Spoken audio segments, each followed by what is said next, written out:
I'm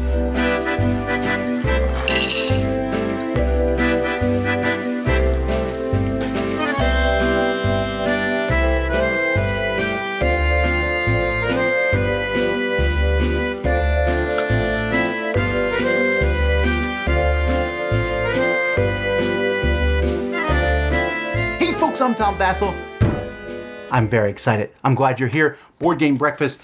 This is a show all about board games and the people who play them, with a lot of different folks talking about games. This is an exciting week. This is the last week before the Essen Spiel, and so I'll talk a little bit more about that next week, but there's a couple things. First of all, we're going to be at the Essen Spiel Fair. We're going to be there in Hall 7 at booth H106. So come by. I put up a schedule on our forums at BoardGameGeek.com, so you can do that. Pretty soon this week, we're going to be opening up our voting for the People's Choice, top 100 games of all time. So follow us on Twitter or Facebook, and I'll be announcing those things there. And so that's a way to get involved in voting on which games you think are the best games, as we're getting very close to me, Sam, and Z finishing that series. We're going to do a little bit more. You'll see a few more live, smallish things going on this week, so keep an eye out for that. Also at Essen, I want to mention this. On Essen, on Saturday night, we're going to be going to the Dice and Mystics meetup. They have a meetup there in the city. It's about 15 minutes away from the Messe Hall. And if you want to come there, I think they have like 30 spots left. So if you want to be involved with that, it's like gaming. It's going from 4 to midnight. You have a chance to order food. There will be iced tea and coffee, or tea and coffee, I'm sorry, if you want that while there. But it's a good chance if you want to play with us or just play with other gamers, it doesn't matter. You can do that. You can find out information at diceandmystics.de or email them at contact@diceandmystics.de. So hope to see some of you there. If you want to play with us, that's a really good shot at that. We're also doing a live show at Essen. That will be at 4 p.m. on Friday. If you want tickets for that, you just come by our booth Friday morning. They're free. You can have some. Okay, a couple other things. First of all, I really appreciate all the people who are part of the Dice Tower. There is a huge army of contributors, both on my show and Board Game Blender, Throw Punch Launch. We have all sorts of reviewers on the podcast. We have people behind the scenes that you never see, and I appreciate all of them. I certainly understand that not everyone is everyone's cup of tea. That's one of the reasons I do this on the Dice Tower. Some people are really annoyed by me. That's fine. Hopefully maybe they like Sam, or Z, or Eric, or Mandy, or Suzanne, or many of the other people on our show. Even Board Game Breakfast was built with that in mind. You don't like a segment, you can skip to the next one. We even put them in the show notes so you can do so. We want to get better, and constructive criticism is always good for that. And I encourage that. If you are interested in, I don't really like this or I like that, please tell us. Post it in the comments, put it on our forums, send me emails. We're always interested in how we can improve. I am less interested in destructive criticism, where people will say things against folks that are mean and nasty. I wish people wouldn't do that. I especially get irritated when it's against the person themselves and has nothing to do with their content.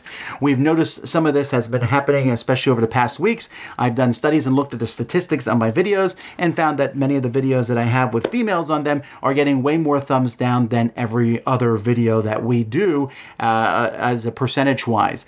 And that seems to be problematic. If you don't like certain people on the channel, that's fine, but to thumb things down and to flag them for not being family-friendly, which is completely false on our channel, when it has happened to our videos this week, I find that problematic. And I would encourage you, on a very positive note, to not do that sort of thing. And if you don't like the folks that you're watching, then go on to the next thing. Watch something else.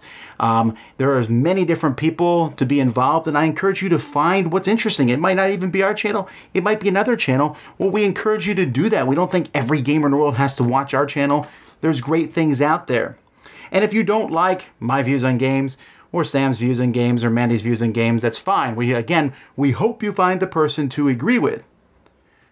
But if you don't like some of my contributors because of their gender, and you have no desire to change in this regard, then I don't want you watching my channel. I don't want your money.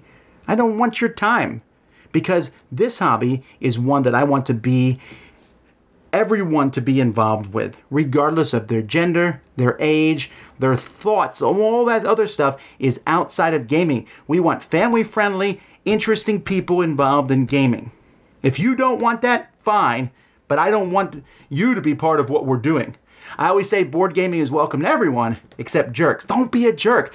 Have fun with the whole thing. I know not everyone is everyone's cup of tea, but really, this is a little bit disappointing. I know this is not the vast majority of our listeners at all, and I feel like many times, why do we even have to say these things? But these things do exist, and it's an unfortunate thing. I hope that I can raise my daughters and my son in a world where this is not a problem in the future.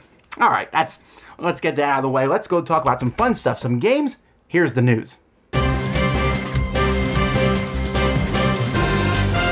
Okay, well, most of the news has been announced, and there's going to be a ton next week, I'm sure, at the Essen Fair.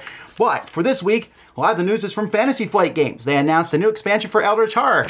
It's just funny, I just revealed Eldritch Horror, and I said, will there be another expansion? Why, yes, there will be. The Masks of Nyarlathotep, whatever. This is always interesting because it's like a crossover with Chaosium and their role-playing game, and there's a lot of new stuff, and even a way to play the game as a campaign, which I don't know that I have any interest in doing that. I mean, a campaign setting? So, nah, whatever. Pandemic Legacy Season 2 is going to be available at Essen. That's a lot of big news for people from Z-Man Games, and I think some people are going to be excited to try that one out. Star Wars Destiny Legacies is the next set in this dice game. In the starter sets, one set's going to have Boba Fett, and I think a Stormtrooper against Luke Skywalker and Han Solo. Obi-Wan Kenobi's in this set. There's more Star Wars stuff. People are going to buy it. A new expansion is coming out for Elder Sign, Omens of Pharaoh. And this is when you're trying to stop the Dark Pharaoh. This is based, I think, on an expansion for the app of Elder Signs. And it has that Egyptian theme, which a lot of people like in Cthulhu. IDW has a new game coming out called Roar, King of the Pride. This is where you're a bunch of lions trying to be the best pride in Africa. It looks really cool. I love the cover. I love this game from Daryl Andrews and Erica Boyoris. So I hope that this one is a great game because it just looks really good. That's pretty much the news. Last thing really is Rio Grande is suing Toys for Less and many other Amazon sellers for counterfeit copies of board games. Now, I didn't think, I knew that there was counterfeit copies of board games. I didn't think it was that big of a deal, but after talking to many publishers, counterfeit board games is a really big deal. Be careful when you're shopping on Amazon. I hope that Rio Grande whoops a floor with these people. Counterfeiting is just plain out stealing and wrong, but we'll have to wait and see what the outcome of this case is. After talking to publishers, I didn't realize this was that huge of a problem, but there are many, many, many counterfeit games being made out there and people are buying them. So, what do you know? All right, let's move to the Kickstarter news.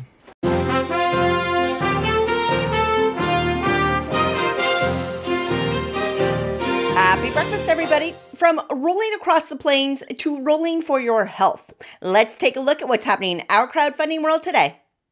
End of the Trail is a Western-themed game that has a unique mix of mechanisms, including multi-use cards, auctions, and even some poker hand building with a bit of push your luck. Thematically, you play a prospector looking to strike it rich in California. You'll prospect, stake claims, and try to win gold. Each card can be used for its dollar value, card value, or its special ability. You get these cards through an auction, then you use your cards to lay a claim and collect gold.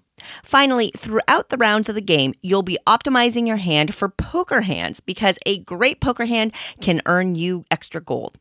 End of the Trail has great looking art and clever gameplay, and you can get a base copy for a pledge of $29, or you can pick up the deluxe edition that includes some custom bits for $39. Record is a puzzly pick-placing game in which players use real guitar picks and chords to win the game. Each player is assigned a music genre, which is their secret color, and has chord cards that have secret chords that will score them points if they complete them on the board.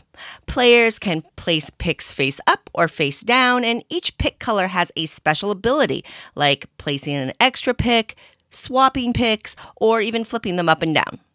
Points are scored for the most picks of your color in a fret and completing chord cards. Record is a cleverly themed and quick-playing game that doesn't require any guitar knowledge at all. You can get a copy of Record for a pledge of $39. Cahoots is a trick-taking game in which you have to work with your opponents to win, but this is not a cooperative game.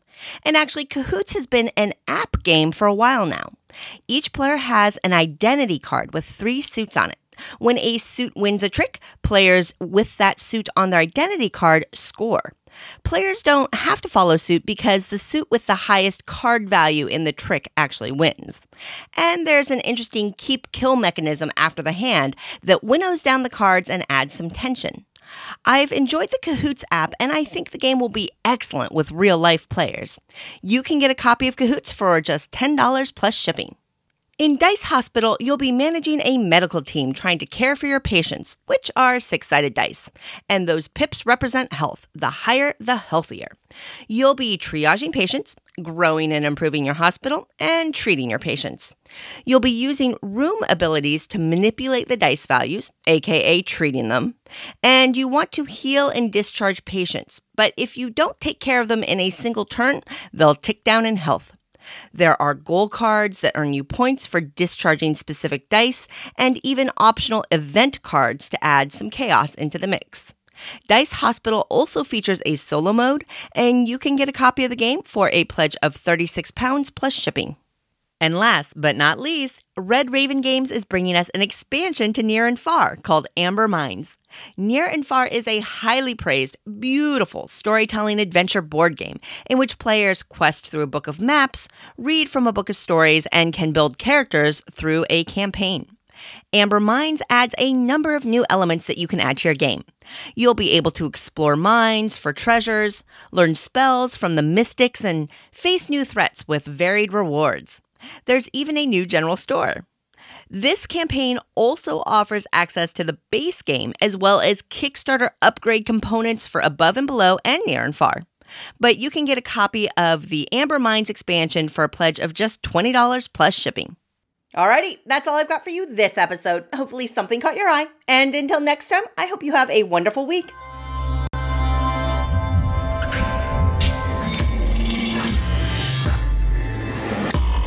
Hello there, Chaz Marler from Pair of Dice Paradise here with a recent board game news item from Hollywood. Sony Pictures has acquired the rights to adapt the Settlers of Catan into a movie. The announcement was met enthusiastically with cheers from gamers and moviegoers alike. Is certainly something that may have occurred somewhere. But no, don't get me wrong. Yeah, I love to see board games getting attention in other forms of media. But there's other board games that may offer more compelling universes to explore on the big screen, like, Arkham Horror, or Twilight Imperium, of course, and Pandemic, and Mansions of Madness. You know what? It's actually a long list now that I think about it. So, why choose Settlers of Catan? Well, one reason is its growing ubiquity in mainstream culture. Settlers of Catan has sold more than 25 million copies in the 22 years since it was originally released. So, a relatively large number of people are going to be familiar with the game. Heck, that's an impressive number of units sold for any board game, especially one with no characters, underlying storyline, or source of direct conflict. 3 things referred to in the Hollywood movie-making business as plot. So, with all those potential obstacles, who in Hollywood is creative enough to be inspired to tell a story based on source material that lacks any story? Well, in Catan's case, that would be producer Gail Katz, who shared her enthusiasm with Variety, proclaiming, quote, "We are excited to be working with Sony to bring the iconic world of Catan to life. As huge fans of the game, we are struck by the endless possibilities of stories that it could inspire." And sure, while that may not inspire confidence in some gamers, The studio has confidence to spare because they have, quote, fast-tracked the project towards production with the goal of launching a possible franchise. And why not launch an entire film franchise? I mean, perhaps each of the game's expansions could be a movie in themselves set in the Catan cinematic universe. I would have scoffed at the idea before I sat through a movie based on cell phone icons earlier this year. So that's what I probably think. What do you think? Can a Catan movie actually succeed in the box office? Let me know what you think and why, either in the comments below or written on the back of a canceled Battleship movie ticket stub, because those have got to be good for something. Two brothers set loose in a thrift store. This is Thrift Store Throwbacks. Hello? Tommy! Hey, buddy. Oh, Mr. Sweeney, hello. Count, buddy. Sorry, Count Sweeney, how are you? We got a totally massive hit coming. Treasure Planet. You ever heard of it? You're about to, okay? And we need an equally rad game to go along with this mega hit that's about to drop. Okay, a game? Okay, yeah, I've been wanting to design a game recently. This is good, it's good, okay. I mean, it's space theme, you know? That's good. Space is popular in board games, and so it can be kind of like a 4X game. Stands for like expand, exploit. All right, all I'm hearing is you're saying 4X, and I'm hearing 4 expensive. All right, I want to keep it cheap, keep it simple. Okay, it's space. That's man. okay. Like you need production quality. Listen here, I have a diamond toilet. It's incredibly impractical, and it's worth it. Just like choose 1 or 2 tie-ins and just repeat it a bunch. Yeah, but if you use the characters, people can really get into the theme. Just make everything random. All right, that's the most fun thing is kids not knowing what's going to hit them next. All right, it's going to prepare them for life anyway. Put in a mechanism where after an hour, everyone can lose anyway. Why would everyone lose at the end? That makes when you're up here living like I do, you just do it a bit different. Okay, I've eaten at least 1 meal in Japan every week since '82. All right, I'll get right on it. We're excited. About my career choices.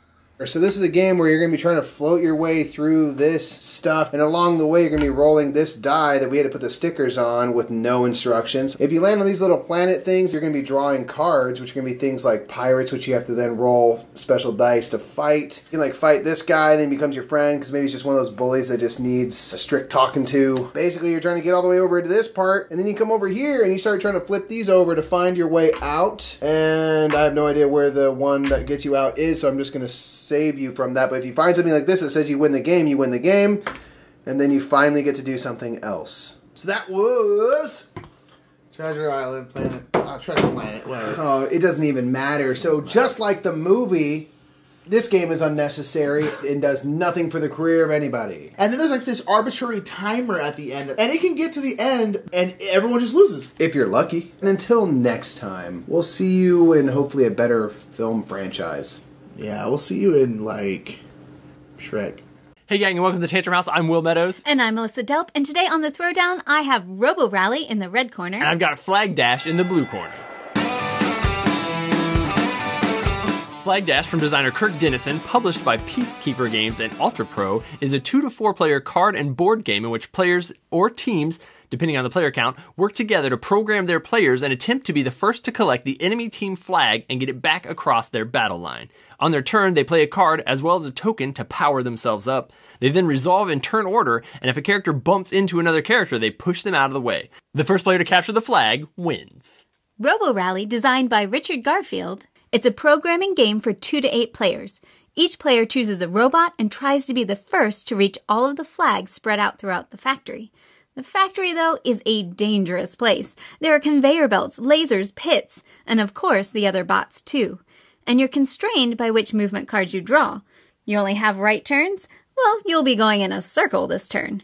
All right, so we're looking at 2 different programming games. Are you ready for the Throwdown? I think so. All right, let's do it. Ready? 3, 2, 1. Throwdown. Yeah, I wondered. Okay. Yeah, I just love the replayability in Roborally. It has all of these different maps that you can use in different scenarios and setups. Although, if you have trouble with left and right, you could have some problems because you think you're sending your bot to the right, and then he like goes to the left into a pit or gets pushed off the board. So yeah, that's my. I think I know my rights and lefts, but I find this game just so chaotic, and I like that this one gives me a little bit more control. There's a little bit less stuff to bump into and fall off and kill me. So I feel like I can program, like they're both programming, but this one I feel like I have just a little bit more guess at what's going to happen each turn, which I enjoy. So, oh, cool. Thank you guys for joining us. Be sure to subscribe to our YouTube channel and follow us on Facebook, Twitter, Instagram, all the other ones out there. We'll catch you next time.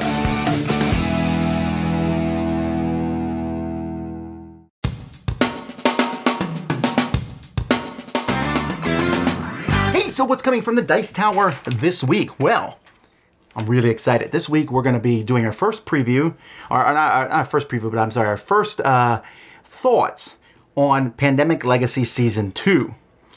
There's a possibility that we'll have a full review after playing through the whole game, but as of this point, the game is not finished, so we have our first thoughts, and you can see us playing the prologue, which really doesn't spoil anything. So that will be coming up this week, as well as a review of, or our first thoughts on Charterstone. And again, you might see a full review on that too, if we finish through those. So those are pretty big things, but we'll also be reviewing Alien Artifacts and a lot of other little games throughout the week. Also, the Dice Tower audio podcast, me, Eric, Mandy, and Suzanne come together and jointly form Voltron to talk to you about the best games that we're looking forward to from Essen.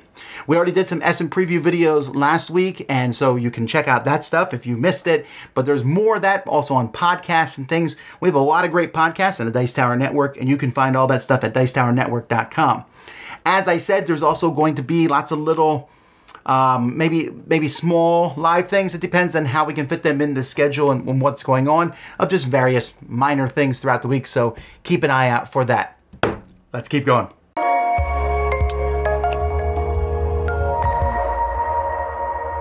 Hello everyone, my name's Annette, and you may know me as Netters Plays. And today on Applied Mechanics, I'm going to talk to you about Tokyo Highway. So Tokyo Highway is a two-player game that involves no board at all. It's more or less like a free-form abstract game. And it also includes dexterity. So let me go ahead and show you what this game is all about.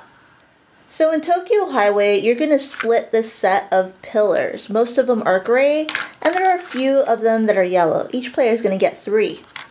Players are also going to split up these popsicle sticks, or roads. Players will also get either a set of pink cars or blue cars. And most importantly, every player is going to get their set of tweezers. So the object of the game is to place all 10 of your cars on these roads that you'll construct using pillars and roads. After setting up the game, you're going to construct a road by placing some pillars a certain distance away from your starting base point. If you manage to construct a road that will go over your opponent's road without touching, then you can also place a car of your color on that road by either placing it by hand or by tweezers. Sometimes you'll be able to construct a road using a yellow pillar. The yellow pillar will let you lead off from there too in 2 different directions, so it forms a junction. And the game continues until you place all of your cars on roads or you run out of construction material. You also lose if you destroy the roads.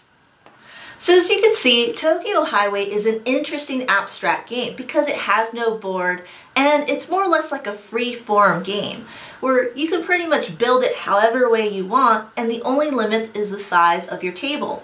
So another thing that's really interesting is the fact that it also has dexterity. And usually abstract games don't have dexterity. So that's what makes this game so unique and different. Well, thank you so much, and we'll see you next time. Bye!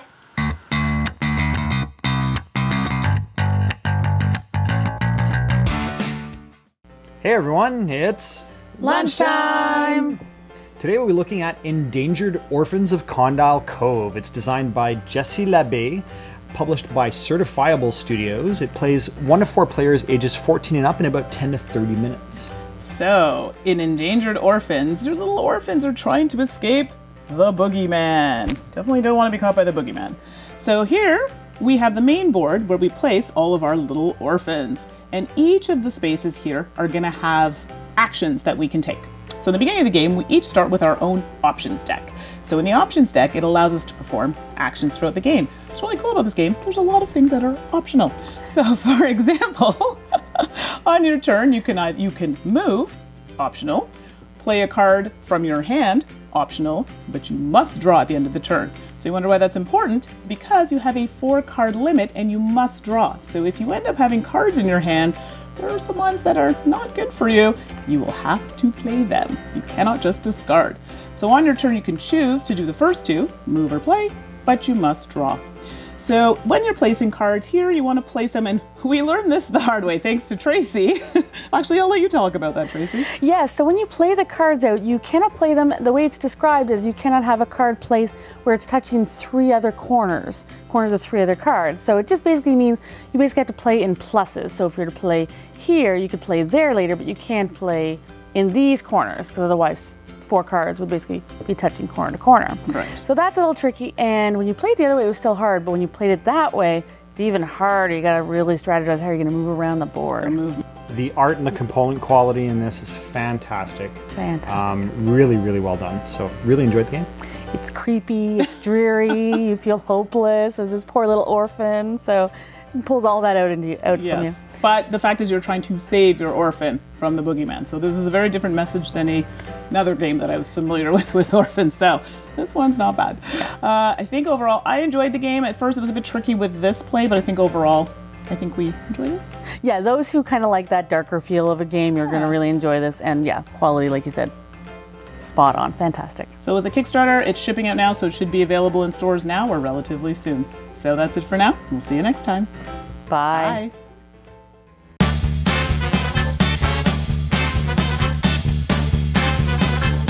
So we're continuing talking about the friendly local game stores, and today I wanted to talk about you, the consumer, and your responsibility to your local gaming store. You have a local gaming store, so what can you do to make the experience better at that store? And this is just a small list. I'm sure I'm missing many, many things. You can tell me what I've missed in the comments. First of all, you have to realize that your local game store is never going to be perfect. There's no place that is perfect. Every store and thing is going to have its quirks, and you know, you might be like, I wouldn't do it that way. Well, yes, of course you wouldn't, but you could run your own store in a sense.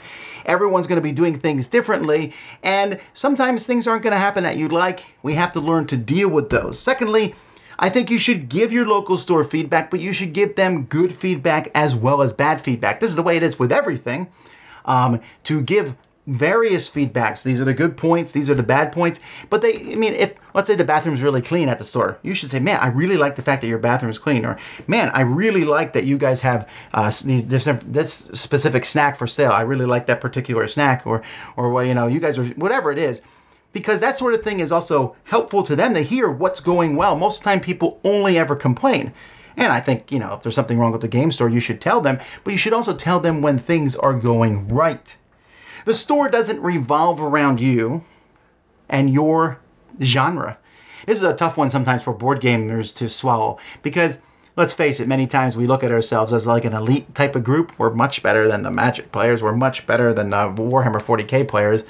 And regardless of you know, any of that, first of all, that's a bit of a prideful, you know, snobby thinking in a sense, and I've been guilty of it myself in the past, but the fact is that all these groups are part of this local game community, and so Friday night magic is a thing, you know, and so maybe you won't be able to do a board game night on Friday night at your store, or whatever, and so you need to realize that the store doesn't necessarily revolve around that, and don't get upset with them when they say, look, we can't do this, or, you know, this is an RPG night. I mean, I hope that they would cater to you at maybe part of the week, but they can't do it all the time. And I've seen people before, you know, they're like, well, let's see, you know, what will the store do when the board gamers stop coming? I'm like, well, they'll probably do okay. The Magic players are still coming, you know, and we have to be careful thinking sometimes that, wow, they're lucky to have me. No, that's not the way it should be. Friendliness. Yes, I expect a local game store and their staff to be friendly. But me being friendly as a consumer of that store is also going to help when someone comes in and I can be like, hey, can I help you? Now, we got to be careful. You can be the over-friendly guy. You don't want to be that guy who always comes up and, oh, you're buying that game? That's not the right game for you. Let me show you. And we're so excited to show them the best things. You know, that's not necessarily our job to do that. And we got to be careful that we're not pushing our personal preferences on games on everybody, but being friendly, inviting new people to come play games with you and things, that really helps the store. The store is not just the people who work there, but the people who are part of it. to reward the game store too. You know, if the game store sells snacks and things like that, why not buy from them? You know, look at little ways that you can help the store out in various ways. They're doing many favors for you. You know, when you were sitting there in that store, they are paying for air conditioning and they're paying for electricity and they're doing all these things that you don't probably think about. And then you come there and you bring in your own food and you never buy a game from them. And we gotta be careful. Why not give back to the store? And not just in, you know, buying and giving them money, but help offer to run tournaments and things. Now be warned, don't get upset when the store says, you know, this isn't really a good idea, and you're like, what? These guys don't know what they're talking about. Well, no. I mean, they hopefully know really well what will go good for their store, and not every idea they'll be able to use, but offer to help run a tournament or to do a board game meetup or whatever else they might need. And store owners are looking for people who will help make their store a better place. Promote them. Tell your friends about it. I mean, by far with a board game store or a local game store, it's often word of mouth that gets people in there. Promoting them is one of the best ways to do that. And then finally, don't be a jerk. I mean, that seems pretty obvious, right? But I find it incredibly rude if someone comes in to a local store and looks at the games and then looks them up online and goes, oh, they're cheaper here. Or they come in with a pile of games and you're like, yeah, I'm glad I got these online. Well, that's all well and good, but do you need to say it there? Do you need to cause a fuss? Do you need to fight really loud with someone else? Get angry in a game and take it out in the front of the store? What you do is going to reflect on you, of course, but it also reflects on the store that you're in. And sometimes people will complain about a store because of the people who are there. I mean, I've done it before. Man, I can't believe these people that were at the store. Is that me? Am I being one of those people? Or you? And you say, Tom, this is super obvious. Why are you telling us you're preaching to the choir? Well, maybe. But I think, you know, the change in a local game store can often happen with myself. And many times I can make a difference. It doesn't always work, right? There are game stores that no matter how hard you try, the owners and stuff of some stores just don't really care. They don't want to improve. And I think that it's best then for me, instead of burning out in that store, to go find a store that does want to grow and improve. And that's, I think, is just a healthy relationship thing. But if the store is looking for that, then it is my responsibility along with the stores to make that a great, wonderful place. It's easy to complain about things. It's much harder to go in and strive to be the fixture and help yourself. I'm sure I missed stuff in there. Let me know in the comments. Let's keep going on with the show. Hey there! Today it's time for another Shoot Me to the Moon Best and Worst with Niels from Board Game Breakfast. You all know that, right? With Moons! Moons is a trick-taking game, and my favorite part of Moons are these tiny little cards. They are called asteroid cards. I explain them in a second. First of all, I will just go over it. As in most of the trick-taking games, you're getting rid of a couple of cards, but in this case, other than hearts, you're simply getting rid of cards and don't get new cards. So let's say I would put these in front of me. Now I'm down to 2 colors. It's just green and orange, and these are wild cards, so I can use them always. So now I have 2 colors only, and that means I have a lot of suits I cannot follow, which is always good in trick-taking games, in my opinion. So these cards are vary from 14 to 1 and so on. So obviously high cards are good. When you are leading, everybody has to follow the suit of green here, and when you win the trick and there's no chance to beat, so no trumps in it, you will always win. But you can always play these little tiny asteroids to manipulate some stuff. And these cards are really cool. With this card, for an example, you can take one of your hand cards and trade it with one of the cards in front of one player. So if you desperately need a 13 of this color to lead the next trick and win, and someone played it already, wow, great, you can take them. Brilliant, brilliant, brilliant. What I don't like on it is in the nature of trick-taking games. Simply, in trick-taking games, usually you have cards that are not really useful and valuable. In this case, it's middle numbers. High numbers are good, low numbers are good, but numbers between, let's say, 4 and 9 are not really super helpful. But that's the nature of a trick-taking game, that you have really, really good cards. A 14, you cannot trump a 14, so that's an auto-win card, but the other ones are so-so. Like always in a trick-taking game, right? This was my favorite part of Moon. keep back. See you next week here on the Board Game Breakfast. My name is Niels, and yeah, keep going. Hi everyone. This week there was a spectacular attempt to break someone out of jail in Roermond in the Netherlands. The plan was to hijack a helicopter and get someone out of prison. In TV series and movies, getting out of prison is very exciting and succeeds more often than it should. But also in real life, digging tunnels, making masks out of soap, toilet paper and hair, and just copying the master key works sometimes. This week I'm playing a game that has a simple goal. Get out of jail. This week I am playing Alcatraz the Scapegoat. Alcatraz the Scapegoat is a co-op game with a special traitor mechanic. For the group to escape, they need 6 parts of an escape plan, labeled A to F. But to obtain those parts of the plans, they need to do some brutal stuff, like poisoning the warden, starting a fire, starting a riot. So the idea is that everyone is working together.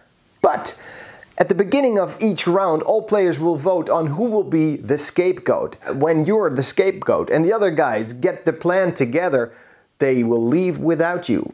After voting, all players get to do their actions, and you can move to the different locations of the modular board and maybe use the action in a location, like getting drugs at the infirmary, or in the radio room, make sure that the guards are moving the way you want them to move, and hopefully fulfill a task that gives you a unique advantage and a unique part of the plan that everyone is sure to take you when they want to get out, because you're the only one who has part E or part D of the plan. The game ends when one group together, without the scapegoat, has all the parts of the escape plan. And then they escape, leaving the scapegoat behind. But if the 21st guard enters the prison before anyone else escapes, everyone loses. Alcatraz the Scapegoat is very thematic, and every time I play it, it's very tense and very exciting. We all want to be needed, and no one wants to be left behind. And I can certainly recommend it. Alcatraz the Scapegoat.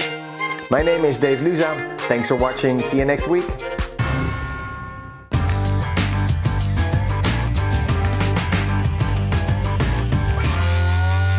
Hi, Mike Delisio from Solomode Games. Today I'd like to continue a series I've done so far about the major gaming conventions, my top 5 most anticipated solo games. Unlike the first 2 with Origins and Gen Con, unfortunately with this one in Essen, I am not going to be able to attend. So it's in my bucket list, but this is going to be games that I hopefully will be able to either import or games that are brought over to the United States by American distribution. So here we go, my top 5 solo games that I'm anticipating for Essen 2017.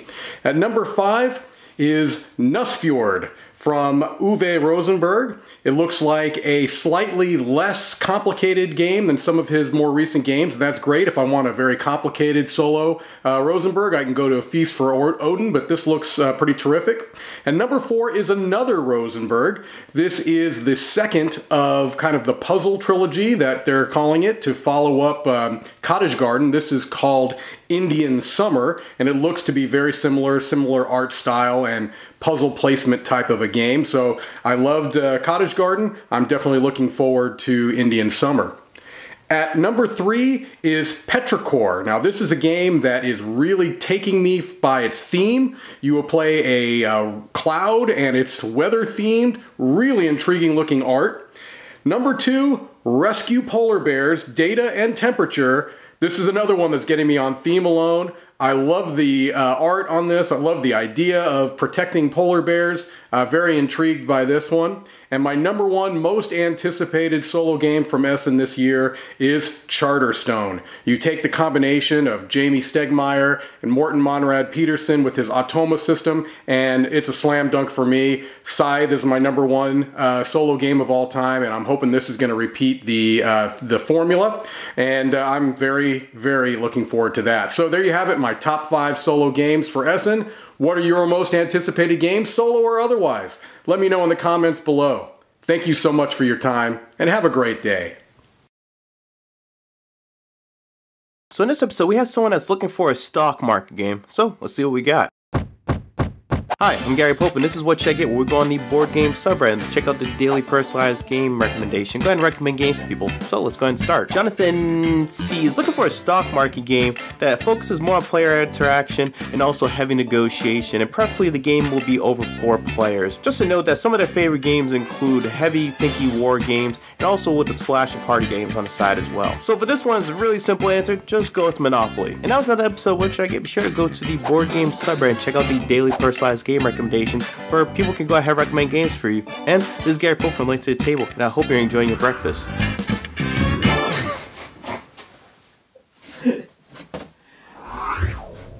Monopoly? Oh, if he buys that game.